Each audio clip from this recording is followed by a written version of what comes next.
The G-Wade Podcast with Deacon Dirty. What's up, y'all? It's your boy G-Wade holding it down, G-Wade Podcast, and I'm kicking it alongside with my man Deacon. Dirty. And we got a special guest on the show. Jules Marie is in the house. What's up, man? Uh-oh, she froze. She in pose mode. She here. There we go. Can you hear me? You good? What's up? What's up? I'm good. That was a good screenshot. Yeah, you're right. How are you? I'm doing well. How are you? At least it promised me in a good way. Say that again. I'm good. I'm happy if it freezes. It's not. Right, I said right. I'm good. I'm happy if it's not freezing me weird. Right. Yeah, it's pausing a little bit. I see you stuck like this a little bit. Connection. Uh-oh. Huh? Let's fix this connection. Say that again. She said, "Let's fix the connection." Yeah, because you're totally froze now.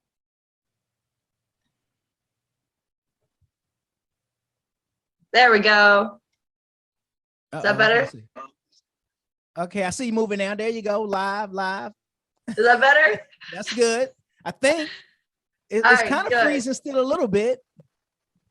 We switched over to my phone's Wi-Fi, hoping that helped. Okay. Well, we just gonna go with the flow. All right. Well, let's jump into it now. I saw you. I'm trying to remember where I saw you. It was on IG, I believe. I'm sure it was on IG, and I saw a clip of you. You know how you watching it? What's that? Exploration page or whatever that? The Explore page. Yeah. And I saw and I clicked and I was listening. I was like, oh, she's cool. And then I saw that I can't remember who we connected with in some kind of way, mutual friends or whatever. I was like, oh, I'm gonna reach out and see if I can get her on the show. And I appreciate you, responding. Let's go. Yeah, I think it was Nikea Marie. She's another Marie. Yep. Absolutely. You hit the nail on the head. Thank you. Yeah, she's awesome. I love her. She's great. She's dope. Yeah. And you're dope, man. I was like, oh, I got to get her on the show. We got to talk about what she's doing up there in Pennsylvania, but I'm not exactly sure which part. I know Philly plays a role in it. What part are you from? Philly, yeah. So I'm not from the actual city of Philly. So I'm about like 20 minutes outside of it. I'm near King of Prussia. Oh, King of Prussia, okay. Yeah. So I'm by a lot of major landmarks in PA, but yeah, I love it out here. That's what's up. Well, let's back it up and start from the beginning if we can. Now you started singing at a young age, from what I understand. You were like knee high to a grasshopper when you started singing. Yeah. I was definitely young. Uh-huh. And then how was it discovered that you could sing? It was more, I don't know if I really could sing from the young age. I think it was more just that I loved it. I actually know for a long time in my life, I was the annoying one. So I was the one who wouldn't shut up. But no, I think probably around like first or second grade, I remember being like, ooh, okay, this is what I'm going to do. And I remember listening to like Britney Spears with my friends and being like, I want to be a pop star. Like, this is it. Like, this is what I want to do. But yeah. Okay. And so if I'm not mistaken, your first performance was like on the top of the table, singing, performing for your family. Yeah. I used to every time we would get together for like Thanksgiving or Christmas, my aunts and uncles would like make me do a little show. So they would have me stand up on the top of the table, and Annie was my big thing back then. I was like super into Annie. So I'd sing the Summer's Coming Out Tomorrow and all Hard that Knock stuff. Life. Yes. I loved it. That was my favorite. That's too funny. And so you, if I'm not mistaken, in the second grade, you wrote your first song, or is that right? Which is funny because I actually was literally singing it last night because I'm trying to go through all of my old stuff and try and like, I have an album coming out, so I'm trying to like take old things and make them new. And that was one of the songs.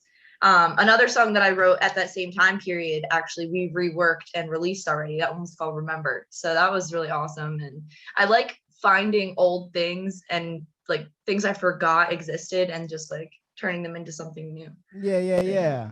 No, okay, that's what's up. But in your style, I want to get into your style. You're a bit eclectic with your style. You got a little bit of pop, you got a little bit of R&B, you got a little bit of hip hop, you got a little bit of little soul in there. Female rapper. I've seen that somewhere. They've said that a couple of different places in the next female rapper. I don't try to do that at all. I do have a little bit of that in my flow though, when I'm like the way my rhyme schemes are and the way I kind of follow the beat. It's kind of like that. But yeah, I like to be fluid with my genres. I don't really like to stay in one little category. So yeah, it's really fun. And plus it limiting yourself, I feel like you miss out on so many different opportunities to grow. Like there's so many different styles within styles. Like there's subgenres of like every genre. So if you're going to categorize, you might as well just do whatever you want and then let them categorize it later. Like it's, if it sounds right and it feels good, just go for it. Oh no, I like that. That makes sense. Speaking of styles, you sing in the choir, so I assume there's some gospel aspects to it, some Christian sounds and tones in there. Yeah. I was a school choir kid, and then I sang in church choirs, and it was the difference there. It's really, I feel like I have a little bit of an edge on some of the people who just started singing because I have like the classical training like kind of ingrained in the back of my head. Like I can hear, harmonies and I can pick things out like that. I'm not technical by any sense of the word. Like theory is not my friend. So no theory. Like, okay. So no theory. No. No, there was a reason why we didn't finish music school, but I definitely, I feel like it's in my brain, to just kind of lean a certain way or, be able to pick things out. But I definitely wouldn't be the person to ask like, what key is this in? I have no idea. And you became serious, started taking it more serious by high school. You like, okay, I'm doing this. This is the path. This is the road. What was the awakening moment? What was the click? What was the thing? We sang the national anthem at the Link. And we sang, a bunch of different places, but the Link for me, like that's where the Eagles play. Like that's my home stadium, Yeah. And so I remember looking up and seeing the fireworks and being like, I want this. Like there's been so many little moments, but that was one of the big ones in high school, at least, where I was like, this is it. Like this is big time. Let's go.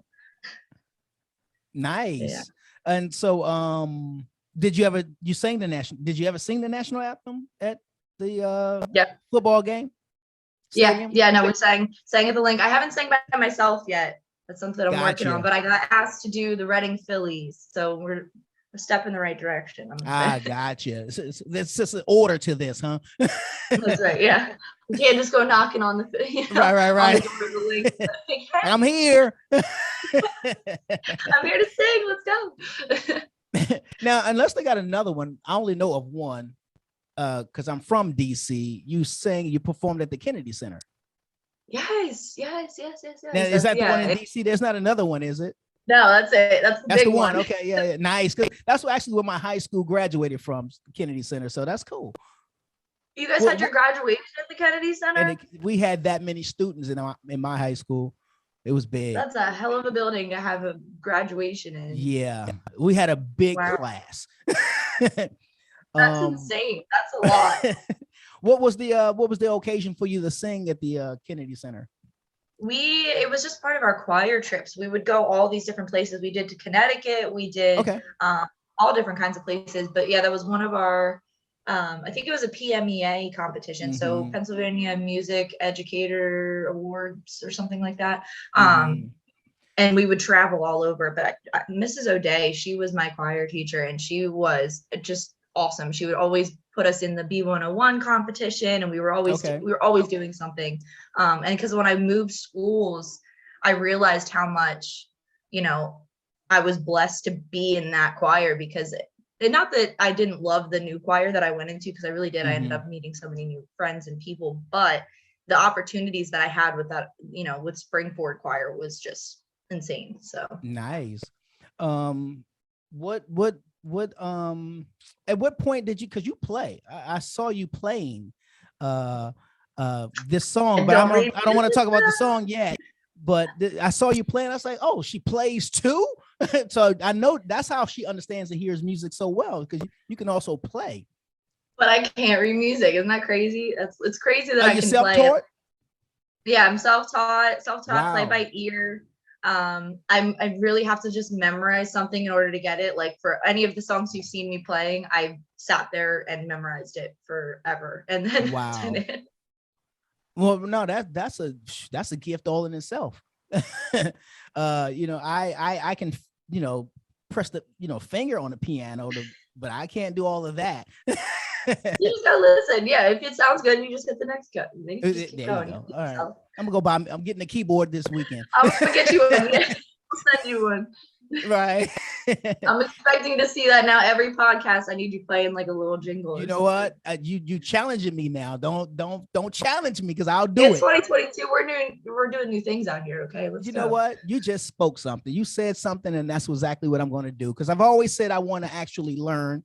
When I was younger, my mother took me and my brother to take piano lessons, but for whatever reason, we stopped. Maybe financially, I have no idea. But she never said. But so you know what? I'm doing it. You just inspired me for 2022. No time, like now. You better do it now. There it is. There it is. I'm going to get the band back together, D. Call up your buddies. Make a band.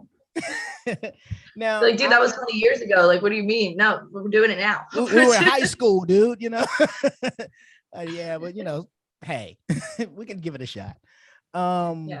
The closest I've ever got to this, well, it's actually because I played in a band back in junior high school and high school. We played either in the backyard of one of our friends, or we played at the local rec center, but I never actually went out busking before. Oh. And I see that is that how you kind of honed your skills? That was something that took a lot of courage. Balls. I'm just gonna say it. Balls. Yeah. Especially to do it in Philly, where Philly's not like, we get the reputation of not being the nicest people. It's kind of similar to New York, where like we love to meet you, like, so to do that in Philly and get a good response was crazy. And it also wasn't something I was planning on. Like, it wasn't like I was setting out to busk that day. I was just in Philly, and then my friend was like, oh, she can sing, because we were passing this guy who was just playing guitar on the side of the road. And for whatever reason, I guess I had like a drink or two in me, and I was like, let's go, like, let's do this.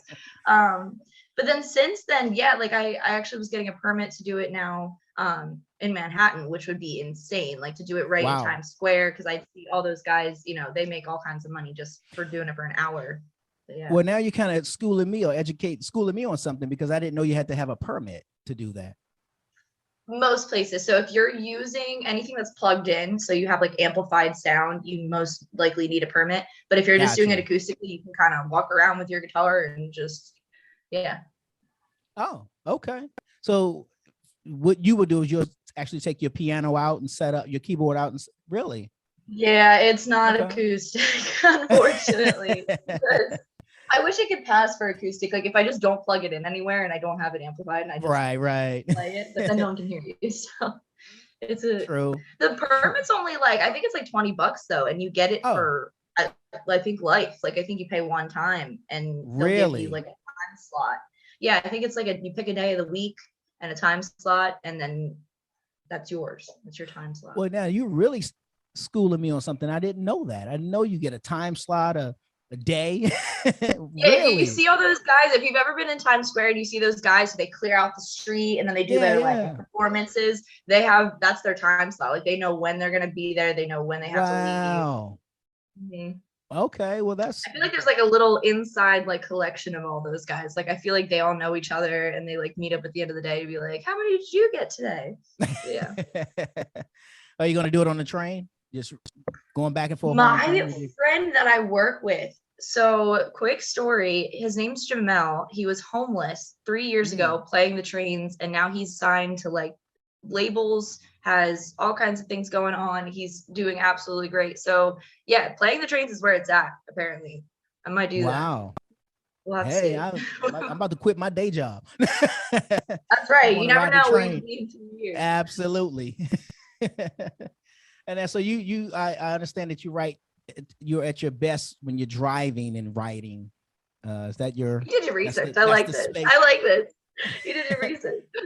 Well, I got a few friends. In low places. Right. Yeah, so you do your best writing while driving.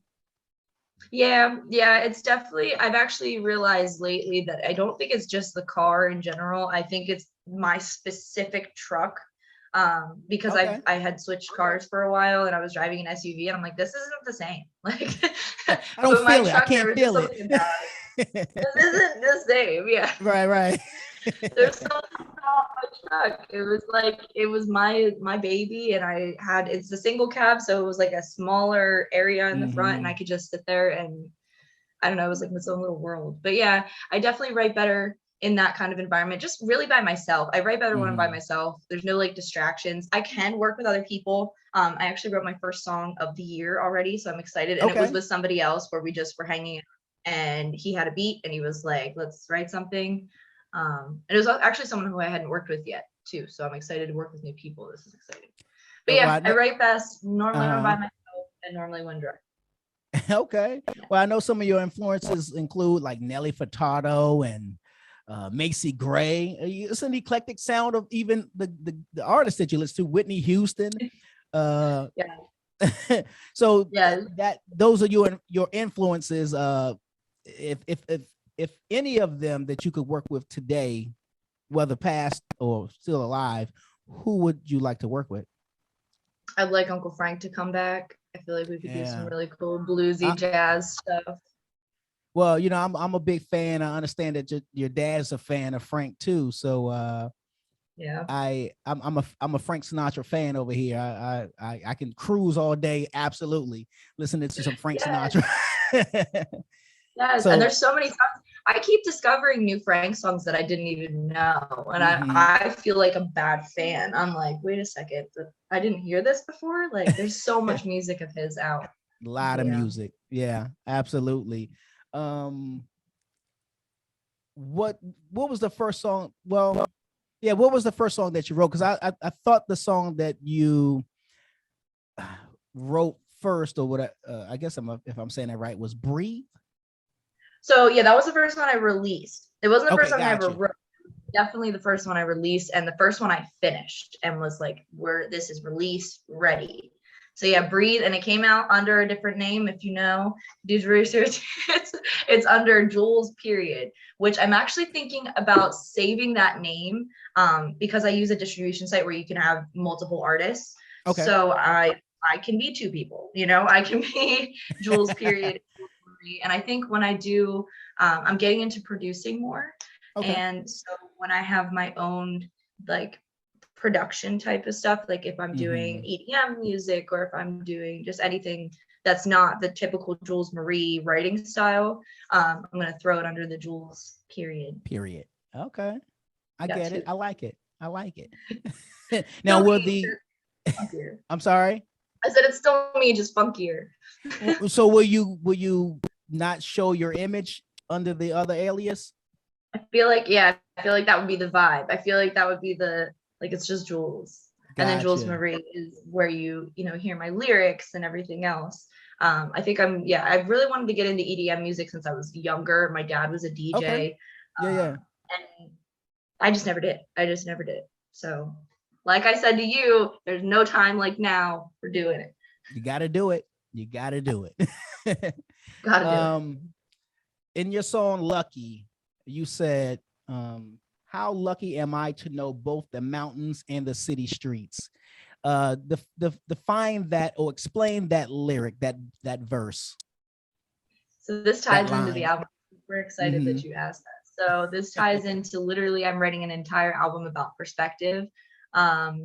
how lucky I am to have the perspective of both places, because I think a lot of people, if you grow up in the city and you only see that your whole life, or if you grow up in, you know, the sticks and you only see that your whole life, your perspective is really limited of the types of people you can understand their situation. So definitely being able to know both places and take it with me when I go to the other place. And so I have this perspective.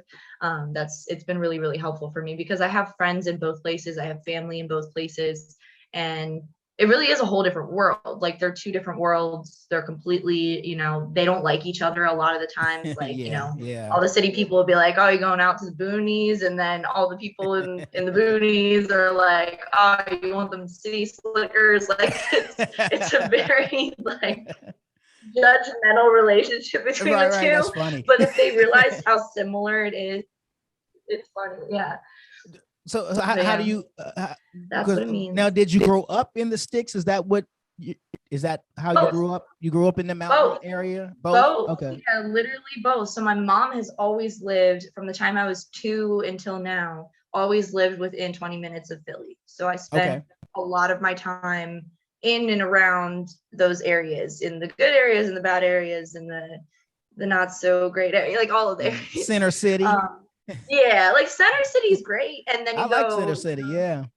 I don't think there's, you know, but if you go about a couple blocks over, you know, but I love Philly. I'm not scared anywhere in Philly, which I have all these people preaching me like, don't be driving alone, don't be walking alone. Like at this point, you know, and that's probably very naive of me to say, and you know, fingers crossed, but so far so good. So far so good. Yeah, I feel like I could talk to anybody. I feel like if someone was gonna do something sketchy with me, I would be able to like talk them out of it, hopefully. Right. Like, listen, do we need to talk? Like, are you going through something right now? You're right, like talk to me.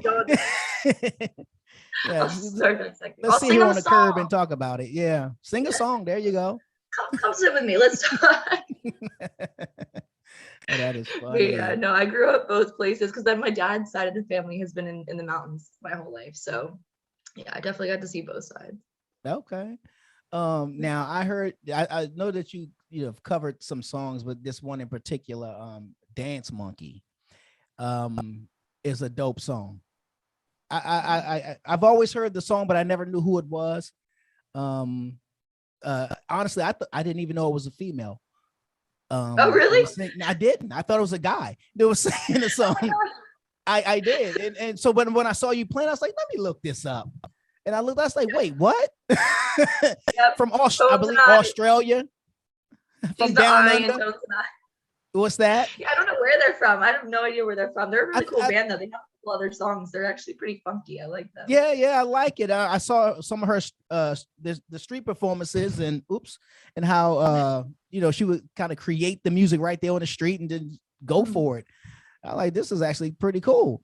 But I like that song. So what made you choose that? Oh, obviously you like the song to I actually didn't really love the song. It was just something that was stuck in my head one day. And then I was working with a friend of mine who had a studio, and we had the idea where we wanted to take a song. We were just going through a bunch of songs that we liked and that we were listening to. And we were like, we want to take one of them and make it completely different. So take it from whatever genre it's in and put it into a different genre.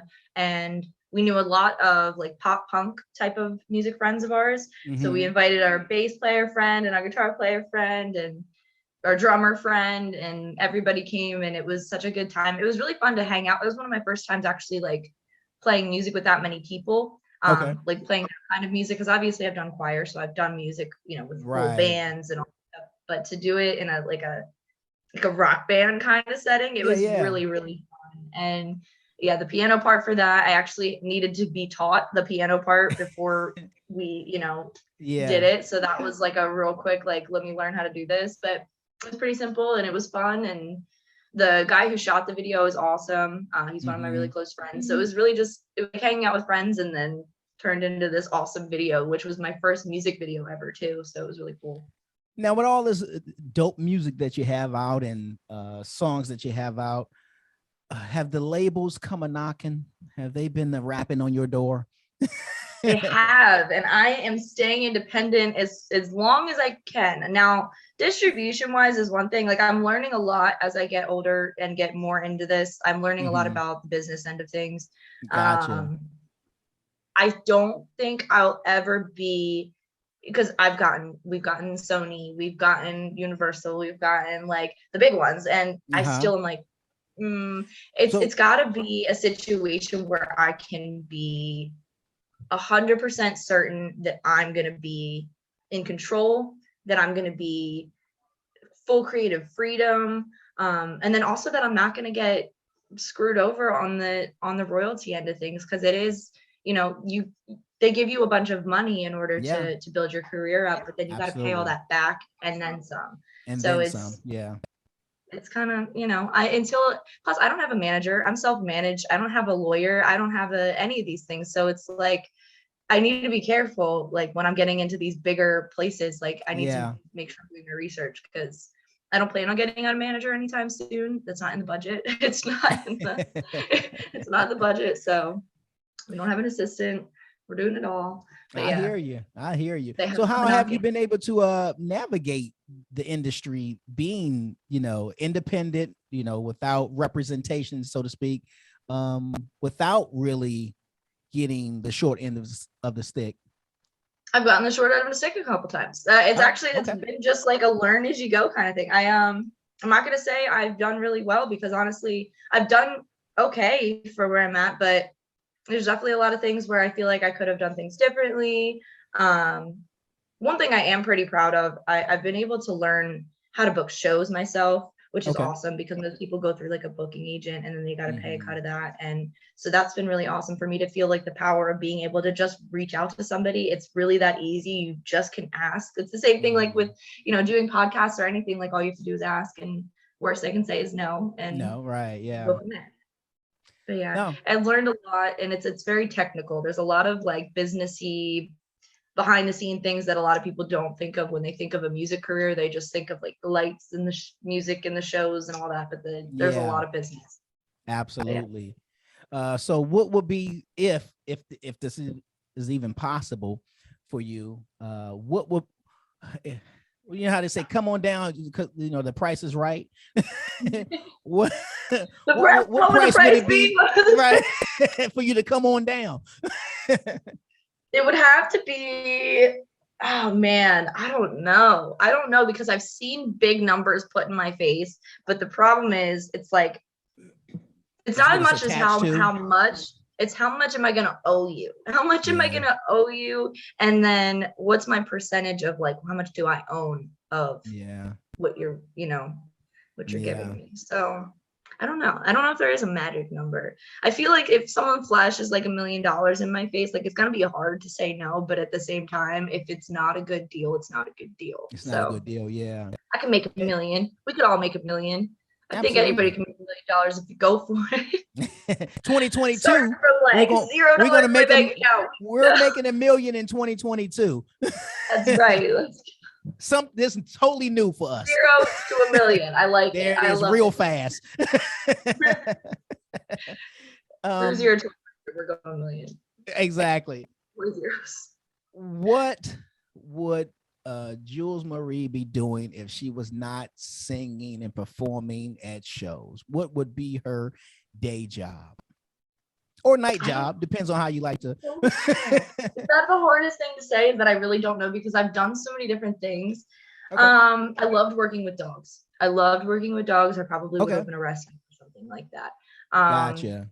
But also, I love skydiving in that whole world. So I feel like I might go back into that world. Like, there's a lot of, I'm actually a very eclectic person too, which is why I feel like it might happen that way with my music, because I don't really pick one thing that I like to do in life. So yeah, I feel like, I don't know, maybe I would be a skydiver or work at the skydive center, or maybe I would be a rescue owner. I don't know. The world may never know, because we're never quitting. So the world will never know. They will never know. One day. We'll make our $1 million, and then I'll be able to do all the stuff. I'll buy myself all the things you absolutely and a dog ranch at the same time. That's funny. Would you get into acting or?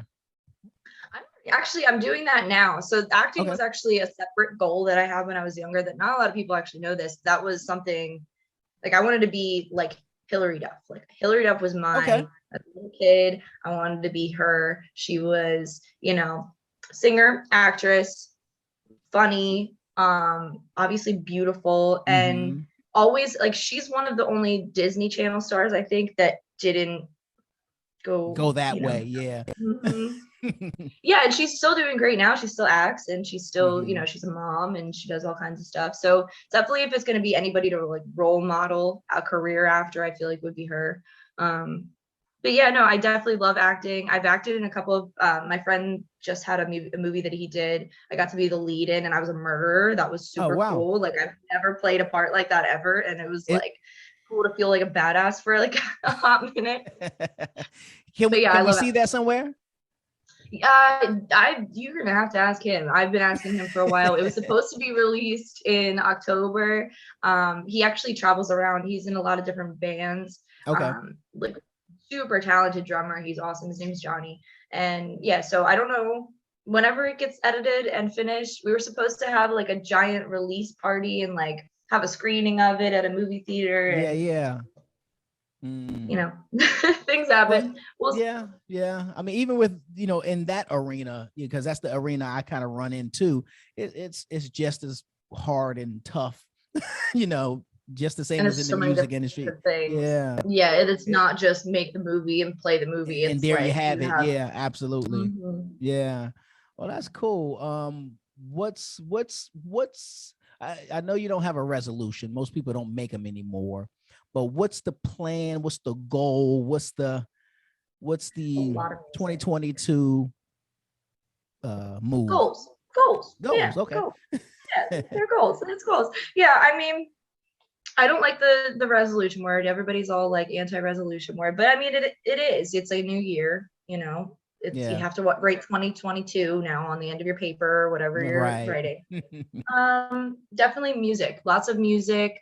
Working on an album that I've been working on for like I feel like years now. I've been saying this album is coming. But it's coming. Mm-hmm. So that lots of music, and then I really just want to perform as many places as possible. I have a band that I'm singing as their one of their vocalists right now, Okay. and we have Canada on the list. We had talked about Morocco. We had talked Nice. about a lot of different places. So traveling abroad and doing music is definitely on the bucket list for this year. And then yeah, just anything else that comes, I'm ready for it. I'm excited. Any plans to make it down to Atlanta? Because I'm in Atlanta now. All Any right, shows in Atlanta? no, but a friend of mine is literally traveling in a van and doing music, and I've been thinking about going with him. So Atlanta would be our first stop. So let's go. Like I'm coming down to visit. Well, if y'all do, let me know so that I can come out and check you guys out and support, of course. And Let's go. yeah, that'd be cool. You guys have a lot of venues down there. I've actually seen on all of the sites that I use to book. Atlanta's like a huge booking place. Like you guys This have is a lot clubs, of but then you have yeah. You won't be bars. short of places to perform. That's for sure. Yeah, you have venues everywhere. Exactly. Well, Jules Marie, if what's the project that you're working on right now? When can we expect it? So my birthday is June 4th. I'm Okay. gonna hope that by then it'll be ready. But before then, I want to release at least one or two more singles before the album drops. So expect soon, very soon. Okay. And so So people can yeah, get it's your called the music you have out now on iTunes and Apple, all the places. Spotify, iTunes, Yeah. Tidal. Tidal's a new one that I didn't realize it's run by Jay-Z and Beyonce. I didn't know Yeah. that. That's their Mm-hmm. label.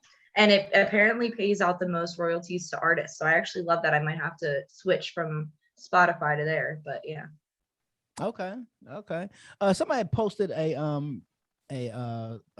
list of a chart of the digital platforms, and in order to make $1, they would just kind of tell you how many spins or how many plays or whatever it is that they would have to have in order to make $1. So one place might be 1,215 spins in order to Definitely get. disappointing. It's definitely disappointing because you see the Yeah. numbers. Like this year I had over 500,000 streams. That's insane to me. Yeah. But then I look on the back nice. end, and not that it matters that much to me, but I look on the back end and I only have like $100, and I'm like, where's the disconnect something's here? missing. Yeah. Now, if we got $1 for every stream, that million might not be that hard of a, a stretch. It'd be easy to obtain. Exactly. But yeah, it's like 0.007 cents a stream. So it's like, it's 100 of those makes $1. If they still had CDs, you can just, well, I guess they still do, but kind of don't. You can sell them out your trunk. I think, you can. Yeah, if I could get, when my album comes out, if I get that on a CD and start selling it like that. I have a friend of mine who he exclusively sells albums every time he has one come out, and he like makes sure he has hard copies, and it works out pretty well. So, but they gotta fund the dream. The other thing with the way they pay out royalties though is it actually isn't direct. Like, so you make 0.007 cents a stream, but they have like a tier program. So like the people who bring in the most amount of streams get paid out the most, and then it like trickles down. So if you don't even have that much pull, you're not going to get paid for any of your streams. Like, so you can have like 10,000 streams and get 0 because you're not in the tier. So then all you really have is the excitement of 10,000 streams that you can tell people I streamed 10,000. Yeah. Good job. Yeah. That's the biggest thing I've realized this year was that, or last year was that the numbers don't matter. Yeah. They absolutely don't matter. Like they do. People are going to look at you based off of them. They're going to judge you based off of them. But in the grand scheme of like your fan base, it doesn't matter. It doesn't matter. You can have 1 million streams and still have no one show up at your show, or you can have 10,000 streams and have a packed house. Like, it's all about the way you kind of nurture you engage with your fans. Yeah. And also make sure when you do have some merch, so you can have something to earn get some revenue from. Some t-shirts or something. T-shirts, that's what I want. I want stickers and t-shirts so bad. I'm designing them this week. We're doing it because I've had it put on such a long to-do list that's been sitting for months. So we're gonna have to do some of that. Well, listen, I'm playing the piano, you selling t-shirts, so that's what's happening. And stickers. Exactly. All of it. Merch, Jules merch. Let's go. Well, Jules Marie, where can people find out more about you, your social media, website, all that good stuff? Yeah, so JulesMarieMusic.com is a thing now. So there's that. Still designing the website, so I wouldn't go there now. I'd go to my Instagram, Jules Marie Music, on everything. Instagram, I'm on LinkedIn, I'm on Facebook, I'm on Twitter, I'm on TikTok. I actually got back on TikTok recently. Still not a fan of it.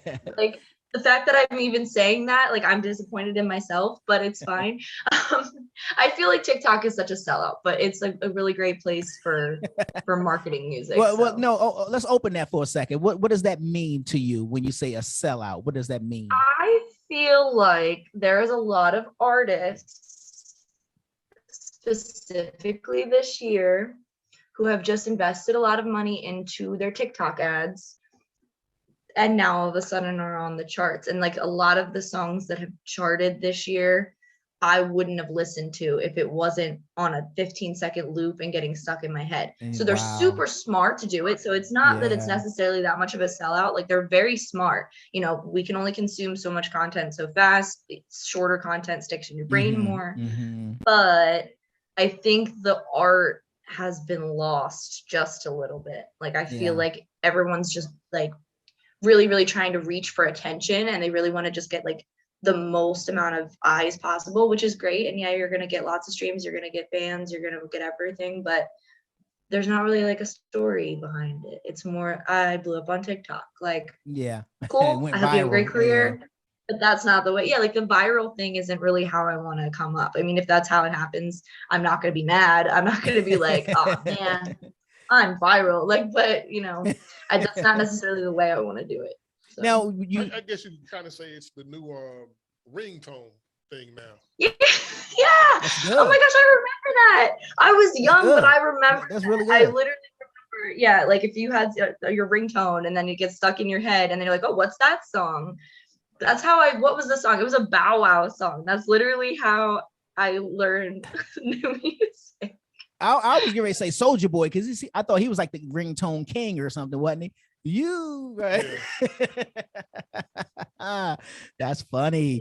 Now that was my 8th grade dance. That's it. When you mentioned that about TikTok and how pretty much they're trying to dominate with specific songs and power, strong arming the platform.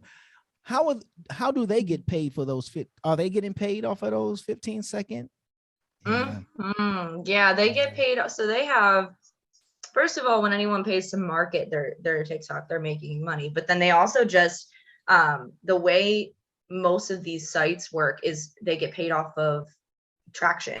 So, they have so many billions of users at this point. And it's actually funny because they don't probably have billions of users, but there's billions of views on every video. Like if you go on a hashtag on there, it'll say 2 billion people did hashtag music. And it's like, whoa, like that's a lot of people. So the amount of time that someone is spending on the app, they're getting paid for that. But then they're also getting paid by people like me and anybody else who wants to advertise on TikTok. It's become a huge market. Like people who are just in businesses are doing TikTok ads because it's such a great attention grabber. Like people are really on there. They're really scrolling. And like, if you get into somebody's head for 15 seconds, it's enough now, It's enough. Yeah, you're right.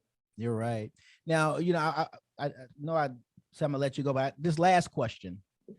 I got all that. Are you a fan of the metaverse? Are you down with digital living? Are you cool? Do you understand NFTs, Bitcoin? I am. So I was actually super against it. And then I sat in a clubhouse room for like 4 hours one day and just listened to everybody talk and give their opinions. And there was a lot of mixed opinions.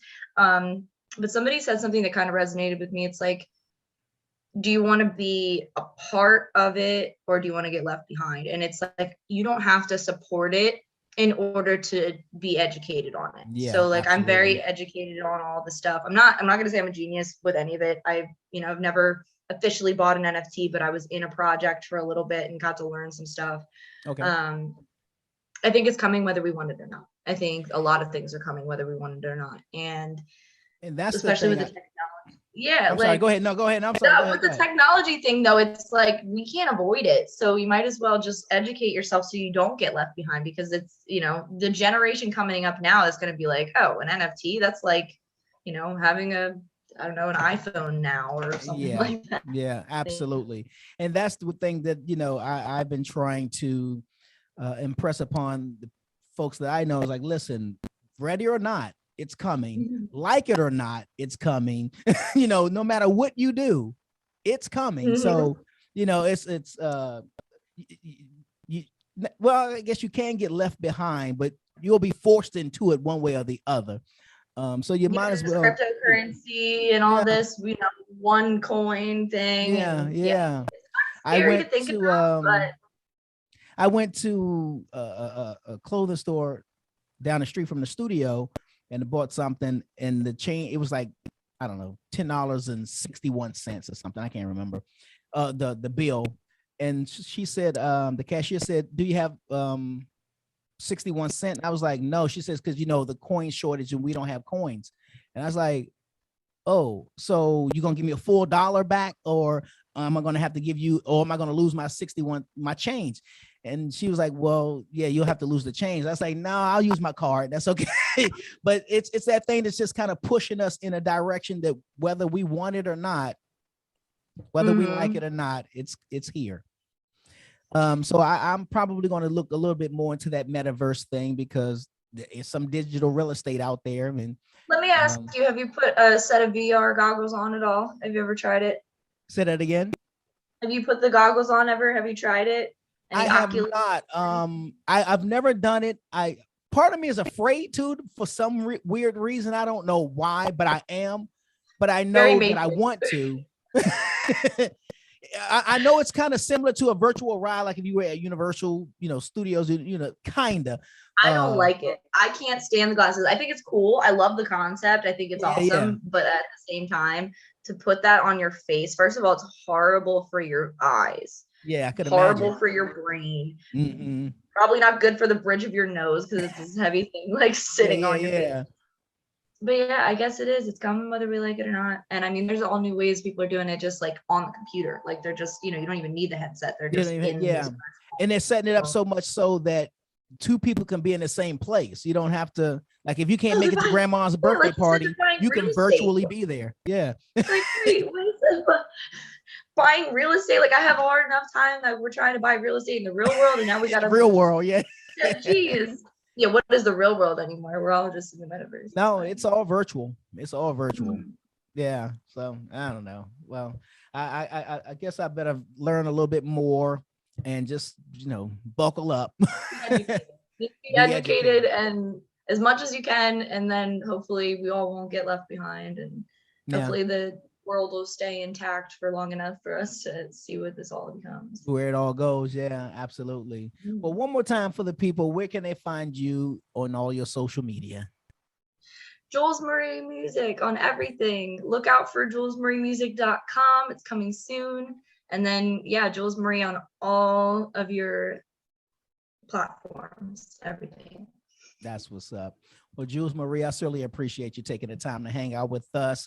Very good. I was very excited to sit and talk to you. I felt like this was going to be a good conversation, and I was absolutely correct. And so excited about all the work that you got going on and the music. Looking forward to it, and keep us posted. And when you and the band come through Atlanta, let me know so we can come out and support you guys. Let's go. Let's go. It's your boy G-Wade. Oh, no. Certainly our pleasure. I thank you so much. Really. It's your boy G-Wade holding it down. G-Wade podcast, kicking it alongside with my man Deacon. Y'all know what it is. Hey, what's up, y'all? It's your boy G-Wade holding it down. And I want to thank you all for tuning into this episode of the G-Wade podcast. Now be sure to subscribe to this channel. Click that notification bell to stay up on all the latest videos and content that we post. And we just appreciate everything. Oh, and don't forget to follow us on Facebook and Instagram at G-Wade Podcast. Till then.